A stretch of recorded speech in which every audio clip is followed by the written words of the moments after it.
Hey everyone, welcome back to another episode of the Roast West Coast podcast. I'm glad you're spending some time this holiday season to get smarter with me about coffee.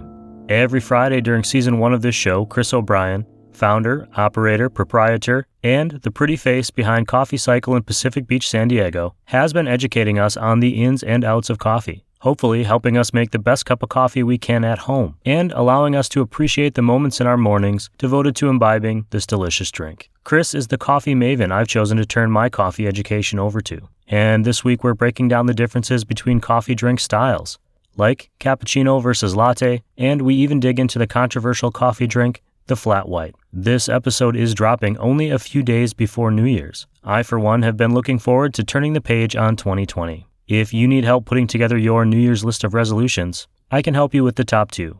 First, always drink good coffee. Second, be sure to subscribe to the Roast West Coast newsletter with your email at roastwestcoast.com.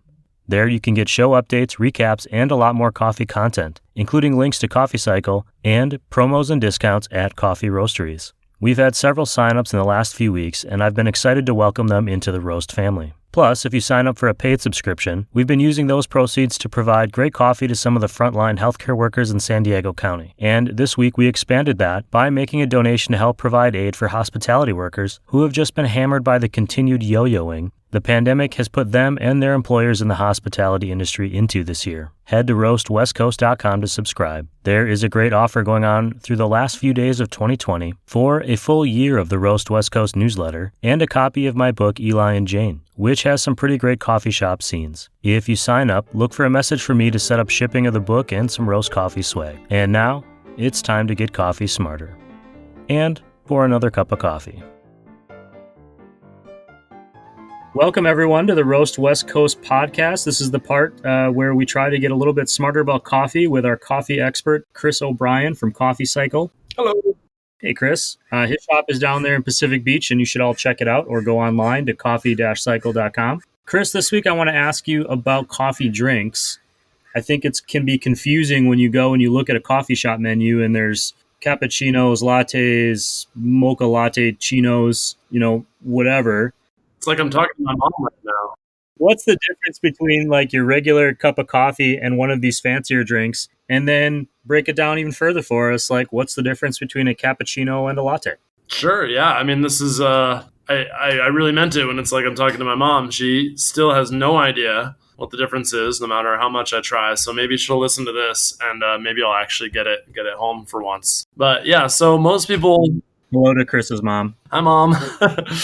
So most people, when they drink coffee, they just drink a cup of coffee, right? And it's water and coffee grounds, and that makes a cup of coffee. And we don't need any special equipment. I mean, maybe we have a Mr. Coffee brewer, maybe we have a pour over, maybe we have a French press, but it's just hot water and coffee grounds. And by putting the two of them together, some good stuff gets out of the coffee grounds and into the liquid coffee. And then we filter out the coffee grounds, and then you're left with a delicious cup of coffee, if you did it right. But in the last couple decades, the idea of going to a coffee shop and getting a coffee drink made for you has become really popular. And it's all based around the espresso machine. And an espresso machine was invented in Italy outside of the city of Venice. And it's very simple when you put it like this, but it's basically using pressure to help brew the cup of coffee faster and more concentrated. So we use pressurized water, we use pumps that create pressure, we use very hot water, and we pressurize the water and the coffee grounds so we get an entire cup's worth of coffee, an entire big coffee mug, 12 ounces of coffee worth of coffee into 1 or 2 ounces of concentrated liquid coffee. So that is what espresso is. The word espresso literally just means with pressure. It means that we've brewed coffee with pressure and we've created a concentrated, miniature, powerful cup of coffee. But some people can't even drink a cup of diluted, bigger, normal black coffee. And so to try to drink this concentrated, super intense, pressure brewed version of it is too much for them. And reasonably so. It's a lot. They say coffee is an acquired taste. Well, espresso is that next level. It's the extra concentrated version.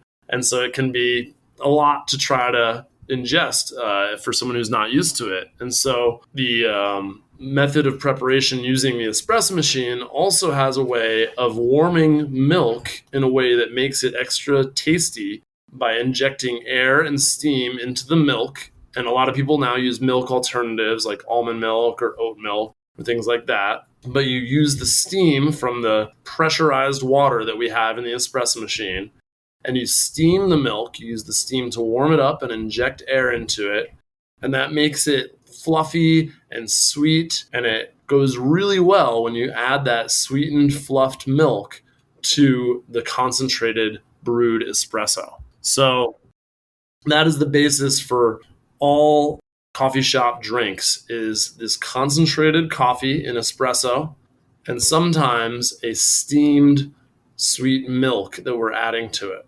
Most basic espresso-based drinks are a straight espresso, an Americano, a cappuccino, and a latte. So what's the difference between all those? Espresso, we already went over. It's just concentrated coffee. Americano is interesting because you take that espresso and you've brewed it all concentrated, and then you add water to it to make it back to a normal coffee type dilution. So this is interesting because you can get interesting flavors out of coffee when you brew it with pressure that you don't get out of it when you brew it without pressure. So like a pour over or a French press. Exactly. So some people really like drinking Americanos because you've sort of added this element to it to create the espresso profile, but then you can take your time drinking it more like it's a normal cup of coffee. And that also is interesting because you don't have to dilute it all the way back to a normal cup of coffee concentration.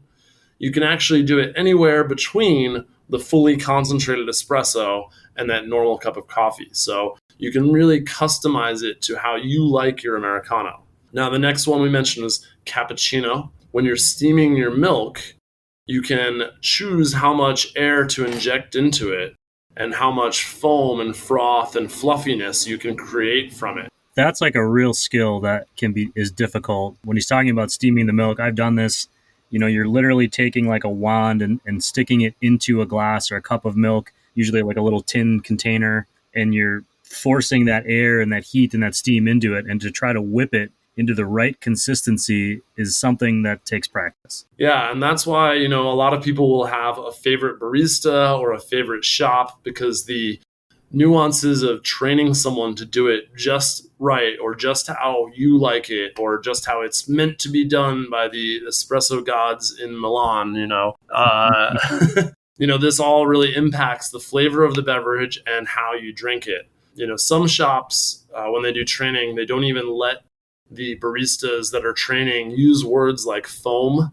They want them to use words like texture, because they don't want to imply that there's a different layer of foam sitting on top of a layer of milk. They want it to have an integrated texture to it. Now, this is getting about as pretentious as coffee can get, but ultimately, the way that you steam this milk, the way that you put the wand that's emitting steam into the milk and inject a proportion of air and heat into the milk, actually impacts the flavor of the beverage a lot. And the main way it impacts it is both the amount of air that you're putting in, so how fluffy, how foamy the milk is, the temperature, how hot did you make the milk, and then those two factors contribute to how much do you, the customer, the drinker of the drink, taste the natural sweetness that's in the milk itself. Because milk, which is what this is based on, we do milk alternatives now, but the chemistry of steaming milk is based on dairy milk, is based on cow milk, actually impacts how the human palate detects the lactose that's in the milk. And lactose is a sugar. So it's actually a natural sweetness that milk has. And the steaming of the milk impacts how you taste that sweetness. So a cappuccino, traditionally in Italy, is a third milk, a third foam, and a third espresso. And it's in a specific size glass. It's a ceramic mug that's a 5.5 ounce mug, is a cappuccino mug. And so that's a pretty small amount of liquid. A standard American small is about 12 ounces. And a lot of those paper cups that are 12 ounces actually hold more than that. They hold about 14 ounces. You just got to imagine that a standard American small is actually almost 3 times larger. It's 2 to 3 times larger than a traditional cappuccino from Italy. So you have this cappuccino, which is defined by the foam and then sort of by the size of the cup. And then you also have a latte as the next step, where there's less foam and it's often served in a larger cup. So maybe a 10-ounce cup or a 12-ounce cup is more traditional for a latte. All different shops and customers interpret these things different ways. If I drink an Americano, I like it to be pretty small, pretty short. I like a little bit of water added to my espresso. But some people like, a full 12-ounce cup of hot water with a double shot of espresso added. It's almost the same concentration as a cup of coffee. I like my Americano to be a little bit stronger than a normal cup of coffee. If I'm going to be using espresso to concentrate the flavor of coffee, I don't want to lose all that concentration. I want that intensity. Cappuccino, some people love lots and lots of foam, and so they like a large cappuccino. They like a 12, 16, or even 20-ounce cappuccino, because then they get to scoop out all that foam that's created and they get to drink it more, and the foam is what they like. They like having that light, fluffy texture to that milk. And then some people like a latte. They really, might not be crazy about the flavor of coffee, or maybe they just really like how good milk can taste when it's got that sweetening to it from the milk steaming, that natural sweetening, not having had anything added, but just having the steam added and just warming at the right temperature. So some people really just like the flavor of that milk and how it's accented by a small amount of concentrated coffee. So you have those kind of 4 classic espresso-based drinks of espresso, Americano, cappuccino, and latte. And I'm going to just say this to reinforce it. Cappuccino is a third espresso, a third milk, and a third textured foam on the top. That's right. The latte is a little bit larger version, and it's less foam, more of like a small layer of foam at the top, and then milk and espresso. Perfect. Yeah, and a latte, you're really just adding just enough air to just sweeten it up, and that creates this very slight, small layer of foam on top. And just for the record, how many months went by before I was allowed to touch your espresso machine? I could answer with a number, or I could just say that I regret letting you touch the espresso machine. All right. Before we go today, I got one more question, and that is... I don't regret it, Ryan. I don't regret it. You were great. You can make me a latte anytime. A cappuccino, maybe not. Anyone listening, it was months. It took months before I was allowed to touch that machine. And then we hired another person who... I love Brittany. She's a wonderful barista. I think 2 days she was allowed to make lattes. It was insane. Talent rises to the top just like foam. You did great. Chris, every time you burn me. So my last question for today is, what is a flat white and how do we feel about them? All right. That is a great question. I have a whole lesson that I like to teach new baristas at my shop that's called Why Does the Language in Coffee Suck?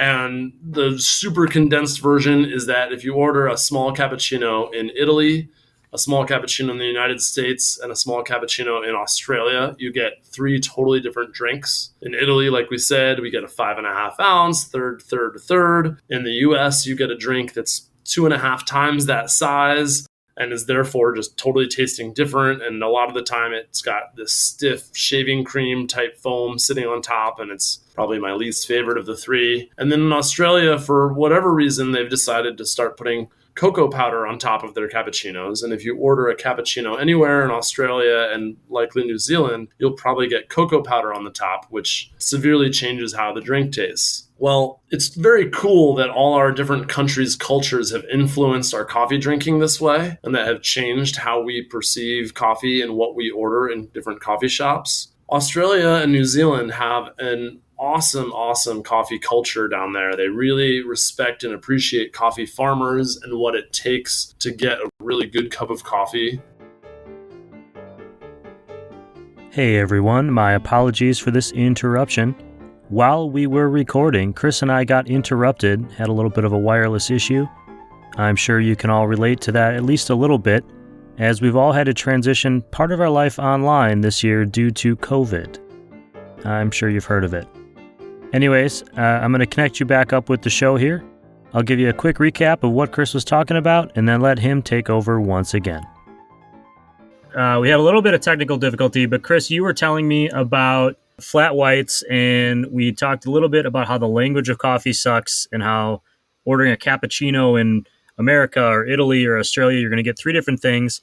And in Australia, I think we finished up where if you order a cappuccino in Australia, you might get a little cocoa powder on it, which you're not getting anywhere else. And I think that's where we left it. Right. So, I mean, this just highlights how cultural differences have really impacted our coffee drinking. But basically, in Australia and New Zealand, because they love coffee so much, they've kind of come up with their own drink called the flat white. And there's a lot of debate on what a flat white really is. Fortunately, there's a cool coffee website called Sprudge, Sprudge. And Sprudge did a survey of all their viewers years ago, and asked all of the Antipodean viewers to weigh in on this. And by Antipodean, I mean people from Australia and New Zealand. And they said, what is a flat white? And despite how much different people from Australia and New Zealand define a flat white, there were kind of a few characteristics that really were very consistent across all the answers. So that is how I define a flat white, is by the consensus of this survey that was done. The consensus was that it must have a double shot of espresso. It must have a significant amount of espresso brewed coffee in it, not a single shot. It has to have a good strength of coffee. And it must be a relatively small size, so like 10 ounces or less. Anywhere from 6 to 10 is usually kind of accepted. And it must have some good microfoam on top, which is just really well steamed milk. Some people want more of a cappuccino in their flat white. Some people want more of a latte.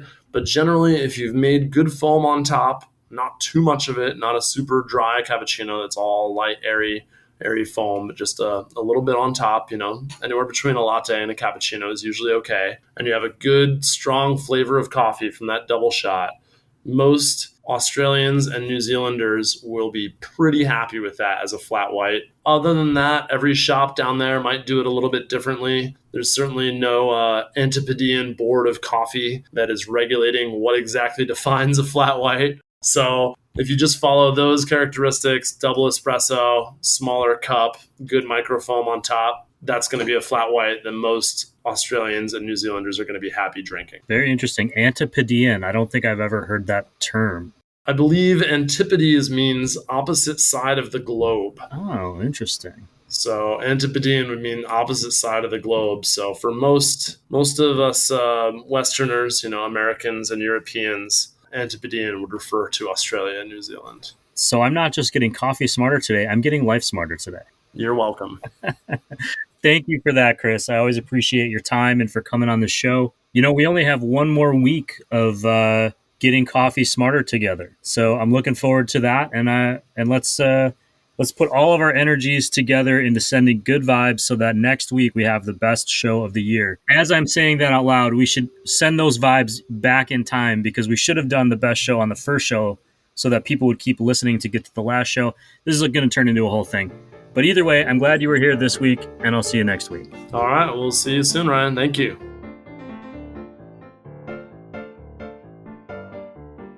Thanks for listening to the Roast West Coast podcast and getting coffee smarter with us today. Chris will be back next week for the last of our Coffee Smarter series in Season 1. Besides dropping all of this coffee knowledge, Chris will get into his own passion for coffee and how it has impacted his life. It's going to be a great show. If you're sitting there raging against your earpods for some excellent coffees right now, go to www.coffee-cycle.com to learn more about Chris's shop and to order some coffee, or follow him at coffee-cycle on Instagram. And if you just let this podcast keep streaming, you're about to hear my conversation with Bev and Lynn. They are the women behind the award-winning Mostra Coffee. Mostra is one of the essential roasteries to know in San Diego. And besides coffee, they have an incredible record of excellent coffee and beer collaborations. Be sure to tell all of your friends about this show and encourage them to subscribe. You can find it wherever you're listening to great podcasts.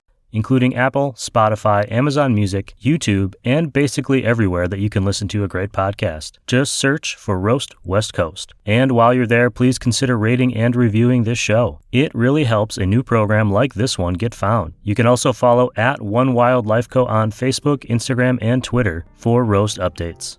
If this is the first time you've listened to this show, we are on the tail end of Season 1. And episodes with great local founders and roasters, like some of the sponsors of this show, Zoombar Coffee and Tea, Steady State Roasting, and Ironsmith Coffee, plus a bunch of Coffee Smarter shows, are already out there. Be sure to go back and listen to them. We only have a few more weeks of this season to enjoy. This episode of the Roast West Coast podcast has been produced and recorded by me, Ryan Wolt. I hope this finds you happy, healthy, and with just enough sanity to finish out 2020. And as always, be sure to drink good coffee.